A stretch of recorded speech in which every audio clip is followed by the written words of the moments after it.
ਤੁਹਾਡੇ ਭਾਈ ਨੇ ਬਣਾ ਕੇ ਵਿਖਾਏ ਨੇ। ਆ ਚੈੱਕ ਕਰ ਲਓ, ਆ ਤੁਹਾਡੇ ਸਾਹਮਣੇ ਇਹਦਾ ਕਰੰਚਪਨ ਨਜ਼ਰ ਆ ਰਿਹਾ। ਇਹ ਆ ਵੇਖੋ, ਆ ਜਿਵੇਂ ਮਰਜ਼ੀ ਚਾਚਾ ਕੇ ਸੱਟੀ ਜਾਓ, ਤਰੁੱਟ ਜਾਵਣ, ਨਰਮ ਹੋ ਜਾਵਣ। ਤੇ ਫਿਰ ਮੈਂ ਦੱਸਿਆ ਇਹ ਆ ਵੇਖ ਲਓ। ਅਲਹਮਦੁਲਿल्लाह जी बहुत मज़ेदार तैयार हुए हैं। इनका मैं टेस्ट करके तो नाल भी खाई। उस तो पहले अस्सलामु अलैकुम, उम्मीद करता हूँ तमाम दोस्त खैरियत से होंगे। मैं हूँ आपका अपना मेज़बान मोहम्मद बिलाल, अल्लाह के फजल करम और शुक्र के साथ उम्मीद करें तुम भी ठीक हो। आज अपनी प्यारी सी यूट्यूब फैमिली के लड्डू बनाईदा पे, लड्डू वो भी तिल्ला वाले, सर्दी आवन वाली है तो मैं मज़ेदार तिल बनाईदा पे। ये बिल्कुल आसान है तो जनाब तुहानू बना के दिखावांगे। विलेज लाइव, देसी लाइव वेखण के MR फूड 78 को सब्सक्राइब कर दो। तो बिना टाइम वेस्ट के असी चलने हैं वीडियो की तरफ। अच्छा यार मैनू एक गल दसो, मैं जो तुहानू मरुंडे की वीडियो बना के देना, चंगिया तो चंगिया चीज़ां बना के देना, लोग वेखदे भी नहीं है, ना लाइक करेंदे ना सब्सक्राइब करेंदे। यार मैं वीडियो ना बनाई की करा, मैनू दस दियो। मैनू आज 1.5 साल हो चुका मेहनत करदे हैं, सिर्फ तुहाडी मुहब्बत चाहिए। तुसी वीडियो वेखोगे मैनू खुशी मिलेगी, मेरी मज़ीद सपोर्ट इजाफा होएगा। तो मेरा मकसद तुहानू दिलदारी या तुहानू हर्ट करना नहीं, हर्ट किनू कहने, परेशान करना नहीं। तो जनाब ये जिहड़ी चीज़ मैं बना रहा, इहदे विच तेल मैं बाजारी नहीं यूज़ करांगा, घर वाले यूज़ करांगे, क्योंकि तिलों के मौसम में अगों सर्दी का आगाज़ हो रहा।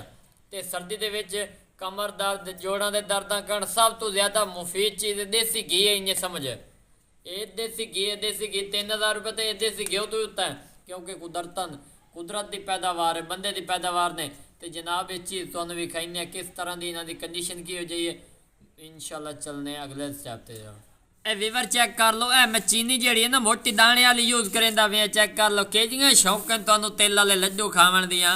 ए चेक कर लो, ए तेल पे ये घर दे तैयार होए हुए ने। ये चेक कर लो, ये निक्के मोटे वट्टे भी हैं, लेकिन ये मैं बिल्कुल शान के रखे हैं। अल्हम्दुलिल्लाह वीवर ये चेक कर लो, काले जेड़े तो नजर आ रहे हैं ये भी तेल पे।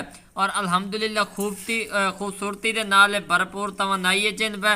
इन्होंने मैं वॉश कर लिया। ये 2 किस्म के तिलों के लड्डू तैयार हो। इंशाल्लाह तुहानू मज़ा आएगा। तो जनाब असी चलने अगले प्रोसीजर की तरफ।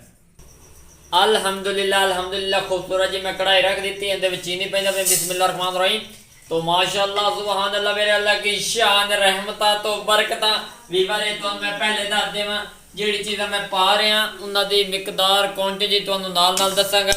ये चीनी नू स्क्रोल तुसीं अच्छी तरह कर लैनी है और इनू अच्छी तरह मेल्ट करना है। मेल्ट तो मुराद है यानी कि करमलाइज इनू कर लेना है। उस तो बाद मैं मज़ीद अपने वीवरां नू विखाईना। तो पानी विच बिल्कुल नहीं पावना, ये पहले तुहानू मैं दसेंदा पिया। ये वीवर कुछ लोग सोच रहे हो चीनी ते तेल मिक्स चक्कर होते हर के लड्डू तैयार। अल्लाह दे बंदे हो, इन्हां दे उत्ते मेहनत आउंदियां ने, तरीकेकार सारे सीखने पौंदे ने। हर चीज़ का एक उस्ताद हुंदा है। इंशाल्लाह मैनूं उम्मीद है तुहानूं ये मेरी देसी और यूनीक रेसिपी विलेज होम वाली पसंद आएगी। तो हुण इन्हां नूं मैं अच्छी तरह रोस्टिंग करेंदा ते फिर तुहानूं मैं विखाईना।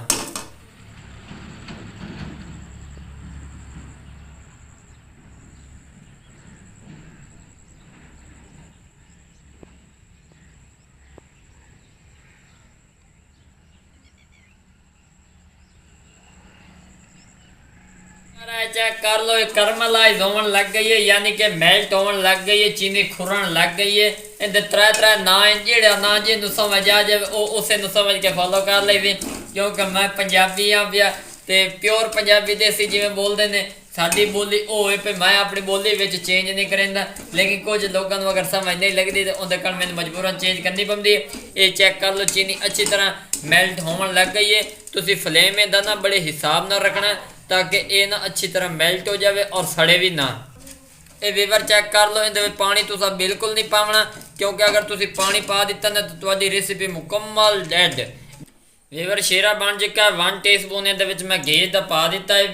घी मैं बाद में पाया उस टाइम जिस टाइम शीरा बिल्कुल पक गया। तुसीं भी इस तरह इनू फॉलो करना है।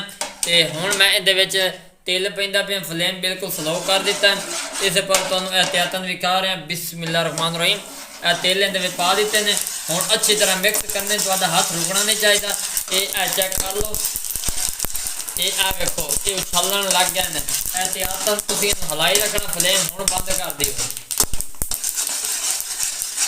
ये चेक कर लो, बहुत ही खूबसूरत इहदी लुक नज़र आती पई है। इंशाल्लाह अज दी यादगार रेसिपी बनेगी। और जिहड़ी मैं इहदे विच घिओ दा इस्तेमाल किया वो तां कीता ताकि इहदे नाल चिंबड़ा ना और देगड़ी जिहड़ी है ये कढ़ाई जी सही है पे वो बिल्कुल साफ रवे। चेक कर लो, इंशाल्लाह मज़ेदार रेसिपी बनेगी। अल्हम्दुलिल्लाह अल्हम्दुलिल्लाह अल्हम्दुलिल्लाह वीवर है। चेक कर लो फैनली ये जिस पासे चमचा जा रहा है तेल साढ़े उस पासे जा रहे हैं और बहुत ही खूबसूरत और लचकदार इनकी लुक नजर आती पई है। हुण इनू मैं कढ़ेना तो फिर तुहानू विखाईना, वेख लो कि खूबसूरती इनकी नजर आती पई है। खुद ब खुद ये खिलन लग गए हैं और यकीन मानो आज की यादगार रेसिपी साबित होगी। तो इसी खुशी में हमारे चैनल को जनाब सब्सक्राइब करते हैं। चलते हैं अगले प्रोसीजर की तरफ।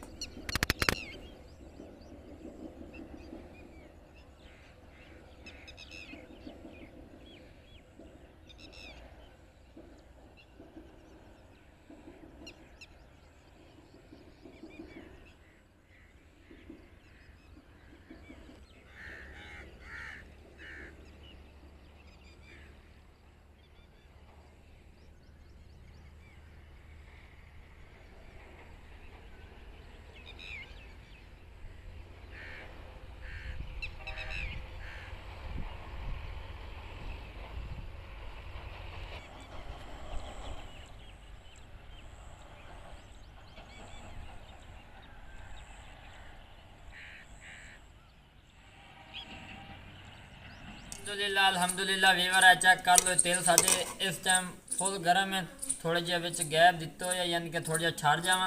और एक ट्रे रखी है, लड्डू बना के शीशे दे विच रखने ने। तो माशाअल्लाह सुभान अल्लाह मेरे अल्लाह की शान रहमतां बरकतां वीवर है। चेक कर लो अल्हम्दुलिल्लाह अल्हम्दुलिल्लाह लड्डू साडा तैयार हो चुका है। हाथ मेरे रत्ते लाल हो गए लेकिन बना लिया, इन मैं साइड ते करना। इस तरह मैं दूजे जल्दी जल्दी बनाईना। ये चेक कर लो हिंद थोड़े गर्म लेकिन एहतियात चंगी। बिस्मिल्लाहिर्रहमानिर्रहीम। तो माशाअल्लाह सुभान अल्लाह मेरे अल्लाह की शान रहमतां बरकतां वीवर हाथ गर्म है। ये तुहाडे सामने मैं विखा रहा। अगर तकलीफ मैनू पहुँच रही है तो तुहानू भी इस दे उत्ते पहुँच सकती, लेकिन एहतियात चंगी है। ये चेक कर लो, झूठी तारीफ का फायदा कोई, जी हकीकत है मैं तुहाडे कोल शेयर कर रहा। ये चेक कर लो हुण मैं तीजा पीस करेंदा पिया, एहतियातन तुहानू नाल विखा रहा। ये वेखो बिस्मिल्लाहिर्रहमानिर्रहीम। अक्सर लोग कहते हैं बनाना मुश्किल है पिया तो चीनी दे नहीं बनते, लेकिन तुहाडा भाई किस कान है ये मैं तुहानू बना के विखा रहा। ये चेक कर लो, ये गेंदा खूबसूरत जियां बन सक, कुछ वड्डियां कुछ छोटियां उनकी खैर है लेकिन बननियां चाहिए ना। चेक कर लो। तो माशाअल्लाह सुभान अल्लाह मेरे अल्लाह की शान रहमतां बरकतां। तो वीवर वीवर वीवर चेक कर लो। ए चेक करो जेडे लोग कहते हैं चीनी दे नहीं बनते, भाई चीनी दे नहीं बनते, तुहाडे भाई ने बना के विखाए ने। चेक कर लो तुहाडे सामने इनका क्रंचपन नजर आ रहा है। ये वेखो इन जिवें मर्जी चा के सच्ची जाओ त्रुट जावन नरम हो जावन तो फिर मैं दसिया। ये वेख लो अल्हम्दुलिल्लाह जी बहुत मज़ेदार तैयार हुए हैं। इनका मैं टेस्ट करके तो नाल विखाई सा। उस तो पहले अगर जनाब मेरे चैनल को सब्सक्राइब नहीं किया तो जल्दी से कर दें। ये आप लोगों की तरफ से हमारे लिए प्यार इनाम और मोहब्बत होती है। तो इंशाल्लाह इस तरह की यूनिक रेसिपी आप लोगों को मिलती रहेंगी। असीं इनका टेस्ट करें नाल तो वो भी विखाई। बिस्मिल्लाहिर्रहमानिर्रहीम अल्हम्दुलिल्लाह।